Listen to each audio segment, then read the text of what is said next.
హిందూ పంచాంగం ప్రకారం ప్రతి ఏడాది శ్రావణ మాసంలో కృష్ణపక్షంలో వచ్చే అష్టమి తిథి నాడు శ్రీకృష్ణ జన్మాష్టమి వేడుకలను జరుపుకుంటారు. వేణుమాధవుడు లోకానికి గురువు. గీతను బోధించి లోకంలో ఉండే ప్రతి ఒక్కరికి దారి చూపాడు. చిన్నతనంలో కన్నయ్య అల్లరి పిల్లాడుగా తన చిలిపి చేష్టలతో జీవిత పరమార్థాన్ని వివరించాడు. వెన్నదొంగగా మారి గోపికలతో పాటు అందరి మనసులను దోచుకున్నాడు. కన్నయ్య ఎన్ని పాత్రలు పోషించినా అంతా లోక కళ్యాణం కోసమే. అందుకే కన్నయ్యను అందరూ బాగా ఇష్టపడతారు. ఈ సందర్భంగా కృష్ణుడి గురించి, కృష్ణాష్టమి విశిష్టత గురించి ఇప్పుడు తెలుసుకుందాం. భాగవతం ప్రకారం పరమరాక్షసుడైన కంసుడి చెల్లెలు దేవకి. తనకి ఆమె అంటే ఎంతో ప్రేమ. తనకు వసుదేవుడితో వివాహం జరిపించి అత్తారింటికి పంపే సమయంలో ఆకాశవాణి తన చెల్లెలి కడుపులో 8వ సంతానంగా పుట్టే కుమారుడు కంసుడిని అంతమొందిస్తాడని చెబుతుంది. వారికి పుట్టిన బిడ్డలను పురిట్లోనే చంపేస్తుంటాడు. అలా 7 చిన్నారులను కోల్పోయిన దేవకి 8వసారి గర్భం దాలుస్తుంది. ఆ బిడ్డ తన అంతు చూస్తాడని కంసుడికి ముందుగానే తెలుసు కాబట్టి కారాగారం వద్ద భద్రతను మరింత పటిష్టం చేస్తాడు. అయితే నెలలు నిండిన దేవకి శ్రావణ మాసంలో బహుళ అష్టమి నాడు రోహిణీ నక్షత్రం వేళ అర్ధరాత్రి వేళ శ్రీకృష్ణుడు జన్మించాడు.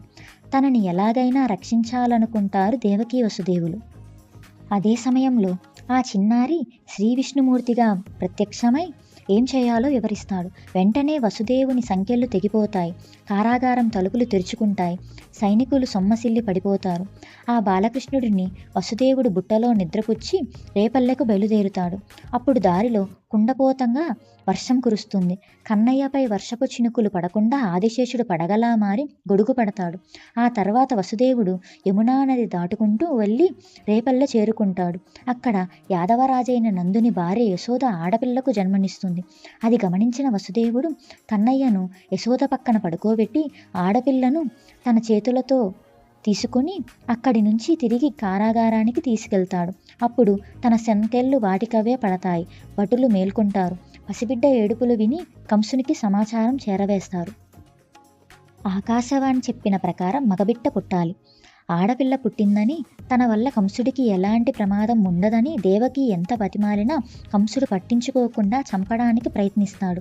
అప్పుడే ఆ పాప యోగమాయగా మారి కంసుడికి దొరకకుండా పైకి ఎగసి నిన్ను చంపేవాడు పుట్టాడు, రేపల్లెలో పెరుగుతున్నాడు అని చెప్పి మాయమవుతుంది. మరోవైపు రేపల్లెలో నందుడి ఇంట మగబిడ్డ జన్మించడంతో రేపల్లెలో పెద్ద ఉత్సవం జరిపిస్తారు. అదే గోకులాష్టమిగా ప్రసిద్ధికెక్కింది. కృష్ణాష్టమి వస్తోందంటే చాలు దేశవ్యాప్తంగా సందడి నెలకొంటుంది. ఈ పవిత్రమైన రోజున చిన్నారులను కన్నయ్య రూపంలో అలంకరించి పూజిస్తారు. ఈ వ్రతాన్ని ఆచరించిన వారికి కోరిన కోరికలన్నీ నెరవేరుతాయని నమ్ముతారు.